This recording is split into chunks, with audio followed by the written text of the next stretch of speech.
Haleluya. Nshuti bene data ndabashuhuje mu izina rya Yesu Kristo. Imana ibaho umugisha aho muherereye mu mpande enye z'isi. Imana ibahe umugisha. Muri aka kanya rero muri kumwe na Habinshuti Jean Claude kuri uyu muyoboro w'umukiza gospel. Kristo Yesu akuzwe.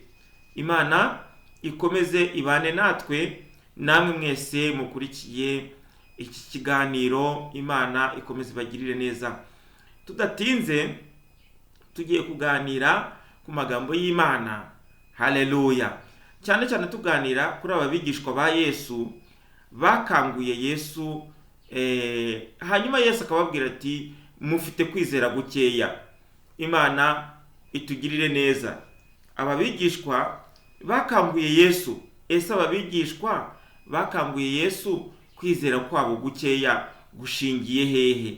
Reka rero tudatinze dusome ijambo ry'Imana dusanga hano mu butumwa bwiza bwa Yesu Kristo uko bwanditswe na Luka ibice byaho 8. Turasoma ku murongo wa 22. Nuko ku munsi umwe yikirana mu bwato n'abigishwa be, arababwira ati twambuke tujye hakurya y'inyanja. Baratsuka, bakigenda arasinzira. Mu nyanja hamanuka umuyaga urimo ishuheri, ubwato bwenda kurengerwa n'amazi. Bajya mu kaga. Baraza baramukangura bati databuja, databuja, turapfuye. Akangutse acyaha umuyaga n'amazi, yihindurije birahosha, habituze. Arababaza ati kwizera kwanyu kuri he? Nabo baratinya, barumirwa, baravugana bati mbega uyu ni muntu ki utegeka umuyaga n'amazi bikamwumvira? Yesu ashimwe. Aya magambo dusanze muri buno butumwa bwiza bwa Yesu Kristo ko bwanditswe na Luka ni amagambo, haleluya, avuga yerekeranye n'inkuru za Yesu Kristo. Umunsi umwe ngo Yesu Kristo yikira mu bwato ngo bashaka kugana hakurya y'inyanja. Nuko baragenda n'abigishwa mu bwato, bagezemo hagati mu nyanja, nuko ngo Yesu arasinzira. Amaze gusinzira ngo nuko haza umuyaga mwinshi ufite ishuheri, nuko ubwato bushaka kurengerwa n'amazi. Ariko icyo gihe Yesu yarasinziriye. Nuko abigishwa bagira ubwoba, bakangura Yesu bati mwigisha, mwigisha, databuja, databuja, nukuri biradukomeranye, kanguka, nukuri turapfuye. Nuko Yesu Kristo arakanguka, acyaha umuraba wo mu nyanja, hanyuma amazi aratuza. Nuko abwira abigishwa ngo ese kwizera kwanyu kuri hehe? Ahantu nahageze nanjye ndibaza ko abigishwa bari kumwe na Yesu. Yesu akaba yari yasinziriye, hanyuma bakamukangura bati rwose turapfuye.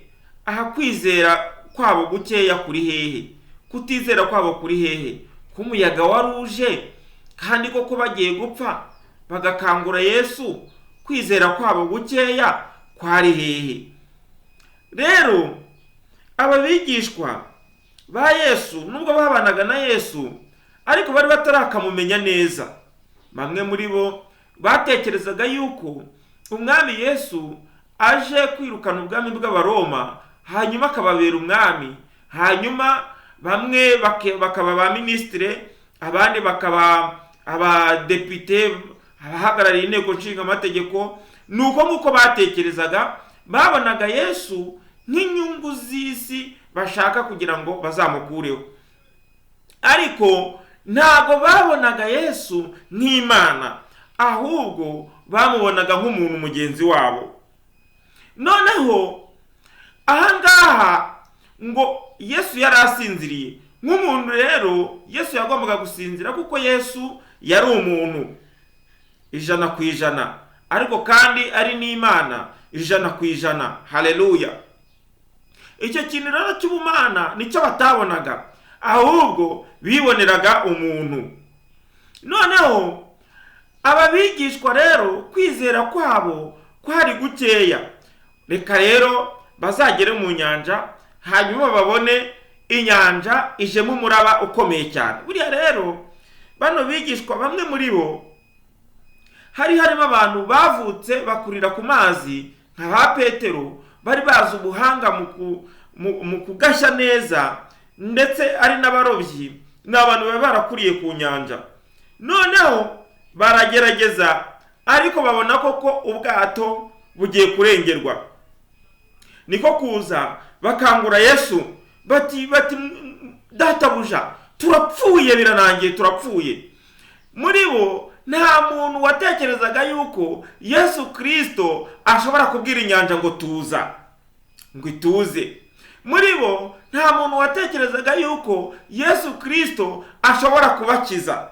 Muri bo nta muntu n'umwe watekerezaga yuko ubwo bari kumwe na Yesu ntacyo baba. Reka da, nta n'umwe wabitekerezaga. Nuko rero Yesu Kristo yaje gutangazwa nuko abo bigishwa nta n'umwe urakagira kwizera.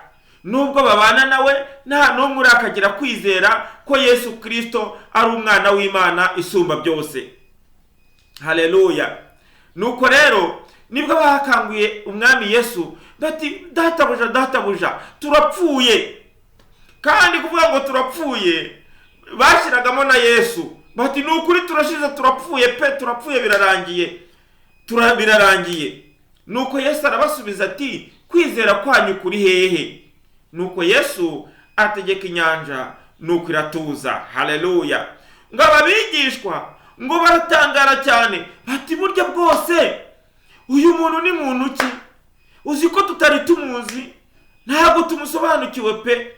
Nukuri no kumwizera ntabwo tumwizeye, kubera yuko ntabwo twari tuzi ko ashobora no gutegeka inyanja. Ese uyu muntu ni muntu ki utegeka inyanja akayibwira ikamwumvira? Haleluya. Imana ibaho umugisha. Nshuti bene data, Yesu ashobora byose. Na biriya ukeka yuko atashobora, Yesu warabishoboye. Haleluya. Icyo ashaka gusa nuko umuha umwanya, ukamwizera, ukamushyira mu buzima bwawe, ukamuha umwanya, hanyuma akakuyobora. Haleluya. Erega bene data, hariho abantu bumva batayoborwa n'umwami Yesu, ariko nyamara ubwo wanga kuyoborwa n'umwami Yesu kubwira ngo kora ibyiza, nyamara uzemerera Satani kubwira ngo kora ibibi, aba ari ukuyobora. Ushobora kuvuga ute se Satani anyobora ate? Buriya rero iyo uri mu migambi mibisha, iyo migambi ibiturutse ku mwanzi Satani. Ariko iyo wizeye umwami Yesu Kristo, ukemera akakuyobora nk'umwami n'umukiza wawe, ugira amahoro, uratuza, utekereza neza, ndetse na bya bindi byakubase Yesu abasha kubikubohora. Imana iguha umugisha. Mwene data, aba bigishwa bari batarakamenya ko Yesu ashobora byose. Ni nk'uko nawe utaramenya yuko Yesu ashobora byose. Rimwe na rimwe bamwe mu bamwizeye bari kumubangikanya n'izindi mana. Kubera iki? Batigeze bizera ubushobozi bwa Yesu Kristo. Yesu Kristo ashobora byose. Wimubangikanya n'izindi mana, kuko Uwiteka Imana yacu ni Imana ifuha, ni Imana itabangikanywa n'izindi mana. Haleluya. Nshuti mwene data, mera na Yosuwa. Yosuwa wabwiye Abisiraheli ngo njyewe n'inzu yanjye tuzakorera Uwiteka. Bene data, haleluya. Tudatinze cyane, reka nkwibutse ukore subscribe. Haleluya. Iyi channel uyikundisha n'abandi bantu bumva bakeneye kumva ijambo ry'Imana, kugira ngo tujye dukomeza twigana ijambo ry'Imana. Haleluya. Ese babigishwa kwizera kwabo gukeya kwari gushingiye kuki? Kwari gushingiye ku kutamenya Yesu Kristo. Kwari gushingiye ku kudaha umwanya Yesu Kristo ngo bumve yuko Yesu Kristo ari we byiringiro byabo. ari we wabashoborera n'ibidashoboka. Haleluya, haleluya, Imana ishimwe. Buriya rero bari abigishwa mu bwato bari bafite Yesu, ariko batazi yuko iyo bamufite batakwifuza undi murengezi. Buriya muri buriya bwato bagombaga no gutuza, bakagira kwizera, bakavuga bati ubwo turi kumwe n'umwami Yesu ntacyo turi bube. Haleluya. Birashoboka yuko kumukangura nta n'ikibazo cyari kirimo, ariko haleluya, intensiyo bari bafite yo kumukangura ni iyihe? Bari bafite intensiyo ivuga ngo Yesu we kanguka twipfire birangire. Ariko iyo nabura bagira intensiyo yo kumukangura, bavuga ati Yesu Kristo reka tumukangure, hanyuma haleluya, kandi nitumukangura byanga bikunze ibintu byose biraba birangiye, inyanja iratuza. Aba bigishwa imitima yabo yari inangiye. Haleluya. Muri aka kanya rero reka dushime Imana, kuko Uwiteka ari mwiza kandi imbabazi ze zihoraho iteka ryose.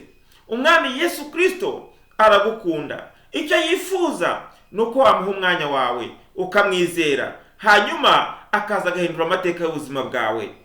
Hari ibintu byinshi bituma utizera, hariho ibyo ubamo bituma utizera. Birashoboka yuko akazi kawe ariko gatuma utizera, ariko umwami Yesu numwemerera akaza mu buzima bwawe. Haleluya. Umwami Yesu araguhindura, nako kazi kagutera ibyaha nako aragahindura, akugire umurobyi w'abantu. Imana iguha umugisha mwene data. Haleluya. Ndumva nshimye Imana cyane, kuko muri aka kanya umenye yuko umwami Yesu Kristo ari ukiza. Umwami Yesu Kristo ari ukwiye kwizerwa, ari we byiringiro byacu, niwe mahoro yacu. Tumufite nitwifuza undi murengezi. Imana iguha umugisha kumva rino jambo. Iri jambo rigusubizemo imbaraga. Nta wundi ukwiye kwiringirwa usibye umwami Yesu Kristo. Nta rindi zina munsi y'ijuru dukwiye gukirizwamo usibye irya Yesu Kristo. Ibyo byose byakunaniye, izina rya Yesu Kristo rirabishobora. Haleluya. Wowe mwiringire. Imana iguha umugisha mu izina rya Yesu Kristo. Amen.